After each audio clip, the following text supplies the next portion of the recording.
How sweet!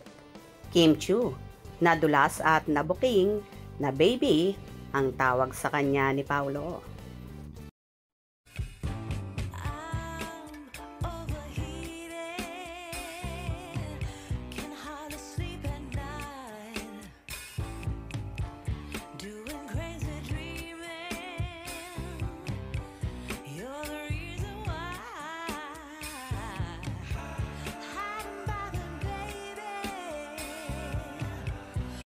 Halos mapaos at nagkagulo nga ang mga Kim Pao fans sa kasisigaw sa kilig sa naging black screening ng movie na pinagbibidahan ni Kim Chiu at Paolo Avellino ang My Love Will Make You Disappear.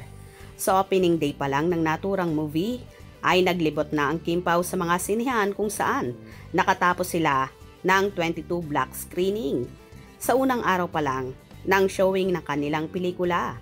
Tuwang-tuwa naman ang kanilang fans lalo na noong nakimingle ang Kim Pao sa kanila na akala mo ay nakikipagkwentuhan lamang. Samantala, todo pasasalamat naman sina Kim at Paulo sa sumusuporta, tumatangkilik at nanood ng kanilang movie at sa mga nag-organisa ng black screening na punong-puno nga ang mga sinihan sa Kim Pao movie. Halos hindi naman makahinga sa kilig ang ilang supporters na nandon sa black screening, lalo na noong nagsabog ng sweetness sina Kim at Paulo.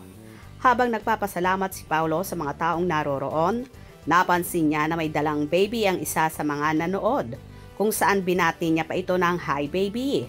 At dahil katabi nga ni Paulo si Chinita Princess, kaya naman nag-dialogue at nag-react ang dalaga ng "Akala ko ako ang tinatawag mo eh". Kaya naman lalong umingay at tumindi ang sigawan sa loob ng sinihan na pati mga tenga nila ay pumapalakpak sa rinig nila mula kay Kimi. After naman noon ay kinarga ni Kim at Paulo ang baby kung saan gumawa na naman ng ingay at sinasabi nga ng mga fanay na bagay na raw mag-anak sina Kim at Paulo na lalong ikinakilig ng mga nasa sinihan. Akala ko ako yung tinatawag.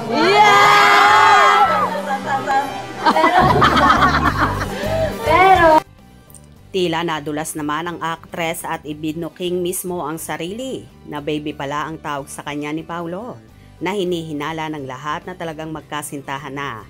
Ayon pa nga sa ilan ay posible daw umami na ang Kim Pao sa publiko, lalo pat maraming mga bagay at sa sarili na mismo nilang bibig nagmumula na kahit nga ang mga kaibigan na sina Angelica Panganiban, Homan at Bella Padilla na present din sa premiere night ay questionable ang pagkakasabi ng friends lang daw, kung saan tawang-tawa ang magkaibigan ni Kimi at sabay sambit pa ni Angge na friends lang daw pero ganun maghalikan, kung saan nagtawanan ang dalawa. Sinabi rin ni Angge na ngayon po lang na-confirm na bagay pala talaga sila. At ayon naman kay Bella na may 84 million kisses at kissing scenes ang Kim Pao kung saan yun ang nagdala. Anyway, so proud din ang dalawa kay Kim dahil talaga naman daw tinarbaho ni Chinita Princess ang pelikula, kaya naman ganon kaganda ang kinalabasan at di daw nila akalain na ganon ang gagawin ni Kimi kay Paulo, kung saan ikinaloka nga ng magkaibigan. O diba kahit nga ang mga bestie ni Kimi na sina Angge at Bella ay hindi naniniwala na magkaibigan lang ang Kim Pao. Kaya abang-abang tayo, malay natin, sa kalagitnaan ng kanilang pagbisita sa mga black screening ay umami na ang Kim Pao, or kapag nahit na ng My Love Will Make You Disappear ang target cross ng pelikula, malay naman natin, bigla na lang silang mag-announce bilang sorpresa at regalo sa lahat nang tumangkilik sa kanilang first ever movie. Hope you enjoyed. Please subscribe for more info.